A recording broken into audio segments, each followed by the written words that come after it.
اچھا ایک طرف ایک جماعت ہے وہ گالیاں سکھا رہی ہے اور آپ بچوں کو آگے پڑھنا سکھا رہے ہیں، لیپ ٹاپ دے رہے ہیں، جو اپنی نیکسٹ جنریشن ہے ان کو کیا میسج دینا چاہیں گے یوتھ کو کہ جب آپ دوبارہ آئیں گے تو کیا آپ کس طرح اس ملک کو لے کے آگے چلیں گے؟ میسج تو دے دیا انہوں نے اپنی قابلیت سے پوری نیشن کو، اور پاکستانی نیشن کا سر اونچا کیا انہوں نے فخر سے.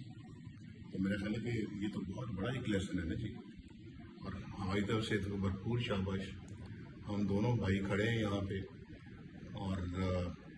پاکستانی قوم کی نمائندگی کر رہے ہیں، تو یہ قوم کی بیٹی ہیں. انشاءاللہ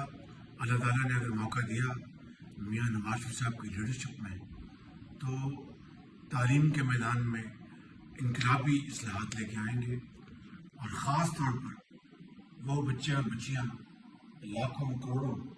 جو کہ بہت ذہین ہے، قابل ہے، مگر ان کے پاس، ان کے والدین کے پاس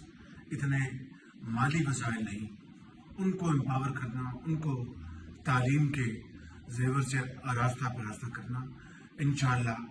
میاں نواز شریف کی لیڈرشپ میں یہ اللہ نجات ہو یہ ہو کے رہے گا. چیمہ صاحب آپ ایک پراؤڈ فادر ہیں بیٹی کے، آج اس موقع پہ جب دو پاکستان کے بڑے لیڈر ریکگنائز کر رہے ہیں آپ کی بیٹی کو، کیسے فیل کر رہے ہیں؟ محمد جی الحمدللہ میرے دونوں قائدین میری انسپریشن ہیں، دونوں ٹھیک ہے، دونوں موجود ہیں اور دونوں نے میری اور میری فیملی کو بلیس کیا ہے، بلایا ہے، انوائٹ کیا ہے اور میری بیٹی کو آنر کیا ہے. تو میرا خیال ہے کہ دیکھیں سب سے بڑی کوالٹی لیڈرشپ کی ہے یہ، اس طرح بلائیں گے اور بلاتے ہیں، ٹھیک ہے. تو